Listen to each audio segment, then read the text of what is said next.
அன்பான இனிய உறவுகளுக்கு வணக்கங்க. இங்கே கங்கா கிட்ட யமுனா புலம்பு தள்ளுது. இந்த மாதிரி ஜெயா படுத்து எடுக்குது. அதெல்லாம் மாமியாவா, மாமியாக்காரி இல்லை சோனியாக்காரி அப்படிங்குது.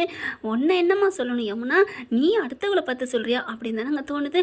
அடுத்து கங்கா வந்துட்டு இதை சும்மா விடக்கூடாது, என்னடி பண்ணுறது அப்படிங்கிறாங்க. எனக்கு பிடிக்கவே இல்லைக்கா அந்த அம்மா பேசுறது வைக்கிறது எல்லாமே.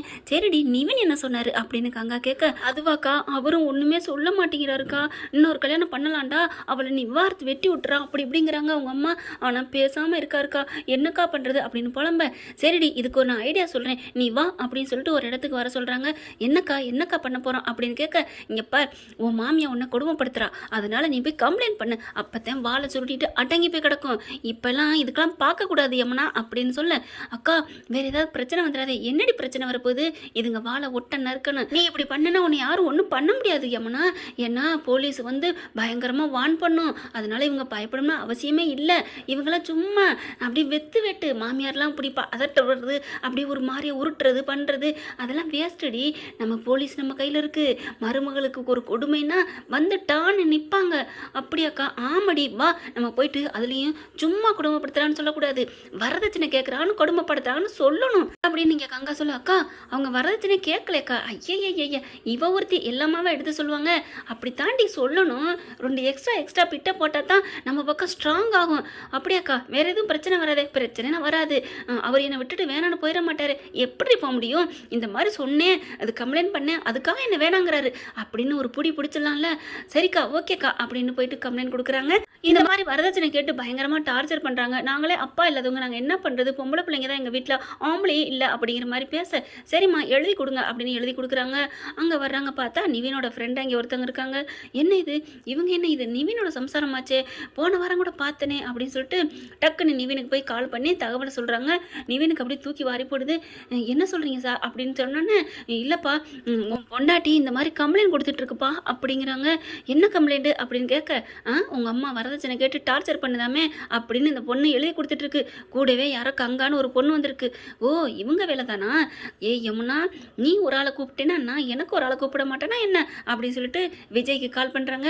இந்த மாதிரி யமுனா பண்ணுது, கங்காவும் சேர்த்துக்கிட்டு அப்படின்னு சொன்ன கையோட அப்படி பார்க்குறாரு. ஏன் இப்படி இவ பண்ணுறா அப்படின்ட்டு, சரி நீங்கள் வைங்க, நீங்கள் ஸ்டேஷனுக்கு வாங்க நானும் வரேன் பிரதர் அப்படின்னு சொல்லிட்டு கிளம்புறாரு. கிளம்பையில் என் காவேரி, என்னங்க என்னாச்சு ஏன் படபடன்னு ஓடுறீங்க, ஒன்றும் இல்லை காவேரி அப்படின்னு சொல்லிட்டு எல்லாத்தையும் சொல்லிடுறாரு. அவர் வந்து பொண்டாட்டிகிட்ட எதையுமே மறைக்க மாட்டார் இல்லையா, அதனால இங்கே காவேரிட்ட சொன்னோன்னா காவேரி என்ன பண்ணுறாங்க, நானும் வரேன் அப்படின்னு சொல்லிட்டு கிளம்புறாங்க. ஸ்டேஷனுக்கு போகிறாங்க. அலறி அடிச்சுக்கிட்டு நிவினுங்கிட்டு போகிறாங்க. அங்கிட்டு காவேரி விஜயும் போகிறாங்க ஸ்டேஷனுக்கு. பார்த்தா அப்படியே முறைச்சிக்கு நிற்கிது யமுனாவும் கங்காவும்.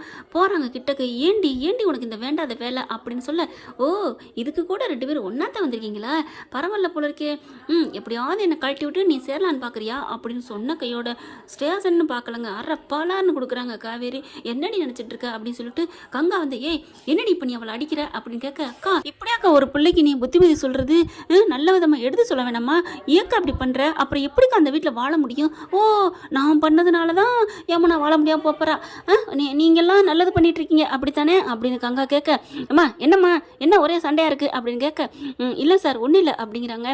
இப்போ யார் மேலே கம்ப்ளைண்ட் கொடுத்துருக்கீங்க அப்படிங்கிறாங்க. சார் இவ என் பொண்டாட்டி தான் சார், இவ வந்து ஏதோ தெரியாமல் பண்ணிட்டா சார், எங்கள் அம்மா அப்படிலாம் இல்லை சார், எங்கள் அம்மா அப்படிலாம் கேஸ் போட மாட்டாங்க சார், எங்கள் அம்மா அப்படிலாம் காசு கேட்க மாட்டாங்க சார், வரதட்சணைலாம் எங்ககிட்ட இல்லாத பணமா சார், ஏன் சார் இப்படி அப்படிங்கிறாங்க. காவேரி விஜய் அதே தான் சொல்கிறாங்க. இங்கே பாரு அவங்க தெரிஞ்சவங்க இருக்காங்க இல்லையா, அவங்ககிட்ட போயிட்டு இங்கே பாருங்கள் சார் அப்படிலாம் இல்லை சார், நிவின்ட்ட இல்லாத பணம் காசு இல்லை, அவங்க ரொம்ப நல்லவங்க, அப்போ கொடுமைப்படுத்தினாங்களே அது அப்படிங்கிறாங்க. உடனே கங்கா தான் எடுத்து கொடுக்குது. இங்கே பார்க்குறாங்க. அக்கா என்னக்கா என்ன இருந்தாலும் அவங்க மாமியார்க்கா அப்படிங்கிறாங்க. ஓ மாமியார்னா பிள்ளைய வந்து மருமகிட்டேருந்து விலக்கி வச்சுட்டு இன்னொரு கல்யாணம் பண்ணலான்னு பேசலாமா அப்படின்னு பேசுகிறாங்க. அப்படியே காவிரினால ஒன்றும் சொல்ல முடியல. சே என்ன இப்படிலாம் பண்ணிகிட்டு இருக்காளே அப்படின்ட்டு நிவின் பார்க்குறாங்க. பார்த்தீங்களா ப்ரோ, நான் என்ன பண்ண முடியும், எங்கள் அம்மா ஏதோ கோவத்தில் அப்படி பண்ணுறா, நான் ஏதாவது சொன்னேன்னா நான் பாட்டுக்கு தானே இருக்கேன் அப்படிங்கிறாங்க. யமுனா பார்க்குது. அதை தான் சொல்கிறேன், கொஞ்சமாவது எடுத்து பேசுனீங்களா, இங்கே பாரு யமுனா உன் பக்கம் நான் நல்லா தான் இருந்தேன், உன் கூட பேச வைக்க பாவம்னு நினச்சேன், நீ தான் இந்த ஜென்மத்தில் எனக்கு பொண்டாட்டின்னு நினச்சேன், ஆனால் நீ போக போக நான் போக போக என்ன பண்ணேன், உங்களுக்கு நான் இடைஞ்சலா இருக்கணும் அப்படின்னு சொல்ல, யமுனா நீ இப்படி பேசத்தான் எனக்கு கோபம் வருது அப்படிங்கிறாங்க. சார் பார்த்தீங்களா இங்கே என்ன அடிக்க வர்றாரு, விஜய் காவேரி அப்படியே ஒரு மாதிரியாகிறாங்க. காவேரி வந்து ஏன்டி இப்படிலாம் பேசுகிற? ஆ அவர் உனக்கு நல்லவராக இருக்காரு, உன் தங்கச்சி கூட பிறந்தவன் நான் பொல்லாதவளா அப்படிங்கிறாங்க. சே இவ இப்படி பண்ணுவான்னு நினைக்கவே இல்லை அப்படின்னு சொல்லிட்டு பயங்கரமாக டென்ஷன் ஆகுறாங்க. எப்பா இது வரதட்சணை கேஸு, கண்டிப்பாக நாங்கள் உங்கள் அம்மாவை கைது பண்ணி தான் ஆகணும். ஏன் சார் ஒருத்தவங்க கண்மூடித்தனமாக வரதட்சணை கேஸுன்னு சொல்லிட்டா ஆதாரம் இருக்கா இல்லையான்னு கூட பார்க்க மாட்டிங்களா? உடனே கைது பண்ணிடுவீங்களா? என்ன சார் இப்படிலாம் பேசுகிறீங்க? கம்ப்ளைண்ட் வந்துட்டா நாங்கள் கூப்பிட்டு விசாரிக்க தானே வேணும் அப்படிங்கிறாங்க. அதுக்கப்புறம் ஆட்களை அனுப்பி விட்டாச்சு. அதுவும் இல்லாமல் உங்கள் அம்மாவை அவங்கள வர வைக்கிறதுக்காண்டி கூட்டிகிட்டு வரதுக்கு போயிட்டாங்க அப்படிங்கிறாங்க. அப்படியே தூக்கி வாரி போடுது. சார் எங்கள் அம்மா அப்பெல்லாம் வரதட்சணை கேஸ்லாம் பண்ணலை சார். அப்போ அடிச்சிருக்காங்க, திட்டிருக்காங்க, பொண்டாட்டியை வெட்டி விட்றான்னு சொல்லியிருக்காங்க. அது உண்மையா அப்படிங்கிறாங்க. நிவினால் ஒன்றுமே சொல்ல முடியல. இவர் தான் எப்போவுமே நேர்மையானவராச்சே. அப்படியே அமைதியாக இருக்காங்க. என்ன நீங்கள் பேசாமல் இருக்க பார்த்தா உங்கள் அம்மா அப்பெல்லாம் பண்ணியிருப்பாங்க போல இருக்கே அப்படிங்கிறாங்க. அடுத்து பார்த்தா ஜெயாவும் வந்துடுது. ஜெயா வந்ததுக்கப்புறம் விசாரிக்கிறாங்க. சார் நான் அப்படிலாம் வரதட்சணை கேட்கவே மாட்டேன் சார். இவளுகிட்டே ஒன்றும் இல்லைன்னு தெரியும். இவள்கிட்ட போய் நான் எப்படி சார் தர்மம் எடுக்கிறவட்ட போய் தர்மம் கேட்பேனா சார் அப்படின்னு ஜெயா கொஞ்சம் துடுக்காவே பேசுறாங்க. என்ன நினைச்சிட்டு இருக்கியா அப்படின்னு சொல்லல. இங்க பசுவையும் சேர்த்து தான் வர வச்சிருக்காங்க. பசு இருந்துட்டு பார்த்தா, டேய் கேட்டியாடா பாரு, இப்போ உம்மாவே இங்கே ஸ்டேஷனுக்கு கொண்டு வர வச்சுட்டா. ஏய் என் தங்கச்சி உங்ககிட்ட தான் காசு வாங்கி சாப்பாடு பண்ண போறாளா, என்ன நினைச்சிட்டு இருக்க அப்படின்னு பசுவும் சொல்ல. சார் நீங்க யாரு அப்படிங்கிறாங்க. சார் முக்கியமான ஆளே இவர் தான் சார், இவர் தான் சொல்லி கொடுத்து என் தங்கச்சியை கொடுமைப்படுத்துறாங்க அப்படின்னு கங்கா ஏற்றி விடுது. இப்போ என்னதான் பண்ண போறீங்க அப்படின்னு சொல்லிட்டு பயங்கர டென்ஷன்ல கத்துறாங்க நிவின். ஒன்றும் இல்லை, உங்கள் அம்மாவை அரெஸ்ட் பண்ணி உள்ளார வைக்க போகிறோம், கேஸு போட போகிறோம். என்ன நினச்சிட்டு இருக்காங்க? பொண்ணுங்களை வந்து வரதட்சணை கேட்குறது தப்பு சட்டப்படி, அதுலேயும் பிள்ளையோடு சேர்ந்துக்கிட்டு டைவர்ஸ் வேறு பண்ணுவீங்களோ அப்படின்னு சொல்கிறாங்க. உங்களை உள்ளத்தாங்க தள்ளுவோம். அப்போ காவேரியும் விஜய் வராங்க. ஓகே யமுனா ஓகே, நீ அவங்கள வந்து வரதட்சணை கேஸ் போட்டான்னு நீ இப்போ பொய்யா தான் சொல்ல போகிற. நீங்கள் அவங்க திட்டுனாக வச்சான்னு சொல்லு, அது கூட ஏற்றுக்கலாம். ஆனால் அவங்கள வந்து வரதட்சணை கேட்டாங்கன்னு சொன்ன பாரு, கண்டிப்பாக என்னாலையும் மன்னிக்க முடியாது, அந்த ஆண்டவனாலையும் மன்னிக்க முடியாது. நீ உள்ளார போடுமா போட்டுக்க அப்படிங்கிறாங்க. ஆனால் அடுத்து அதை விட விளைவுகளை நீ எதிர்பார்ப்ப, உனக்கு உன் நிவின் வேணாமா அப்படிங்கிறாங்க.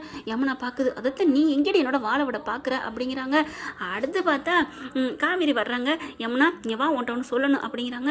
நீ இப்போ இந்த கேஸை வாபஸ் வாங்குவியா மாட்டியா? யமுனா உடனே முடியாதுக்கா, நான் ஏன் வாபஸ் வாங்கணும், பயம் வருதுல்ல, அவங்களெல்லாம் உள்ளார தள்ளணும், அப்போ தான் அவங்களுக்கு புத்தி வரும். அப்படி உள்ளார தள்ளிட்டா உனக்கு இந்த வாழ்க்கை வேணாமா? ஏன் அவங்கள உள்ளார தள்ளுறதுனால எனக்கே இந்த வாழ்க்கை போக போகுது? அதெல்லாம் என் வாழ்க்கை ஒன்றும் போகாது, நீ இருந்தால் தான் ஒன்றும்லாம் போகும் அப்படிங்கிற மாதிரி நினைக்கிறாங்க. அதுக்கப்புறம் விஜய் வராரு. இங்கே பாரு யமுனா, நீ ரொம்ப பேசுகிற. நான் ஒரு வாட்டி உங்கள் வீட்டுக்கு வந்திருக்கப்ப என் பொண்டாட்டி நீ தப்பாக பேசினேன், அப்போவே நான் உனக்கு 4 கொடுத்துருக்கணும். ஆனால் நான் அப்போ அதை விட்டுட்டு போயிட்டேன். இப்போவும் சொல்கிறேன், எப்பவும் சொல்லுவேன், என் காவேரி பற்றி யாராவது தப்பாக பேசுனீங்க, தப்பாக நினச்சிங்கனாலும் சரி, தர மட்டும் இல்லாமல் ஆக்கிடுவேன். உனக்கு உன் புருஷனை பற்றி நம்பிக்கை இல்லை அப்படிங்கிறாங்க. யமுனா அப்படியே நிற்கிறாங்க. என்ன நினச்சிட்டு இருக்க? இப்போ அவங்க அம்மாவை உள்ளார வச்சுட்டா உங்க கூட வாழ்ந்துருவானா? என்ன நினச்சிட்டு இருக்க அப்படிங்கல பார்க்குறாங்க. அக்கா என்னக்கா? அதெல்லாம் பயப்படாத, உள்ளார வச்சாலும் உன்னையெல்லாம் வெட்டி விட முடியாதுடி, இங்கே பாருங்க உள்ளே வச்சதுனால வெட்டி விட்டாங்க அப்படின்னு நீ சொல்லலாம் அப்படிங்கிறாங்க கங்கா. யமுனா பார்க்குறாங்க. அது வந்து அப்படிங்கல, கேஸை குடுறி அப்படிங்கிறாங்க. நிவின் பார்க்குறாரு. கொடுத்துட்டில்ல, ஓகே இங்கே பாருங்க பிரதர், நான் இப்போ சொல்கிறேன், நான் ஒரு வக்கீலுக்கு ஃபோன் பண்ணுறேன் அப்படின்ட்டு அங்கே இருந்துகிட்டே வக்கீலுக்கு கால் பண்ணுறாங்க. இவங்க ஜெயாவும் உள்ளுக்க வச்சிடுறாங்க. பார்த்தா வக்கீல்கிட்ட என்ன சொல்கிறாங்க தெரியுமா? சார் எனக்கு என் பொண்டாட்டிக்கும் டைவர்ஸ் நோட்டீஸ் அனுப்பணும், விவாகரத்து வேணும், அதுக்கு ஏற்பாடு பண்ணுங்க அப்படின்னு சொல்லிட்டு, பிரதர் நான் வர்றேன் அப்படிங்கிறாங்க. யமுனா ஐயோ உள்ளதும் போச்சு லொல்லக்கடா இந்த கங்கா பேச்சை கேட்டு அப்படின்னு சொல்லிட்டு அக்கா அப்படிங்கிற மாதிரி பார்க்குறாங்க. யமுனா பார்க்குது. காவேரி என்னடி ஏன்டி இப்படி பண்ணுற? நிவின் உனக்காண்டி நல்லதாண்டி நினைக்கிறாரு, உன் கூட வாழணும் தானே நினைக்கிறாரு, கொஞ்சம் பொறுத்துக்க கூடாதா? நீ என்னடி சொன்ன? அவர் மனசை மாற்றி நான் நல்ல பொண்டாட்டியை வாழ்ந்து காமிப்பேன் தானே சொன்னேன், ஏன்டி இப்படி உன் வாழ்க்கையை கெடுத்துட்டு இருக்க? என்னங்க இப்போ நிவினை போய் ஏதாவது சொல்லி தடுங்க ப்ளீஸுங்க அப்படிங்கிறாங்க. நீ சுமார் காவேரி, நான் தெரியாமல் அன்னைக்கு தப்பு பண்ணிட்டேன், இனி தெரிஞ்சே நான் தப்பு பண்ண மாட்டேன். நிவினும் யமுனாவும் விரியறதான் நல்லது கரெக்டு அப்படிங்கிறாங்க. நம்ம பண்ண பாவத்தை பரிகாரம் பண்ணணும் அப்படிங்கிறாங்க. அவள் கேஸே வாபஸ் வாங்க மாட்டாங்க. ஆதாரம் கேட்பாங்கடி கோர்ட்டில், என்ன ஆதாரம் இருக்குன்னு சொல்லிட்டு, ஒன்றுமே ஆதாரம் இல்லாமல் எப்படி பண்ண முடியும் அப்படிங்கிறாரு. ஆனாலும் காவேரினால இருக்க முடியல, அவங்க தான் பொதுநலவாதியாச்சே, வாங்க அப்படின்னு சொல்லி கூட்டிகிட்டு போகிறாங்க. தனியாக பேசினா இவ ஏதாவது நினைப்பாளேன்ட்டு நிவின்ட்டு போய் கெஞ்சுறாங்க. நிவின் ப்ளீஸ் நிவின், எதுவும் நீ நினச்சிக்காத நிவின், நீ அப்படிலாம் பண்ணாத வேணாம் அப்படின்னு சொல்லிட்டு எவ்வளோ கெஞ்சுறாங்க காவேரி. இல்லை காவேரி இவ ரொம்ப பண்ணுறா தெரியுமா, என்னை படுத்தி எடுத்து வைக்கிறா அப்படி இப்படிங்கிறாங்க. ஆனாலும் பேசி மனத்தை மாற்றுறாங்க.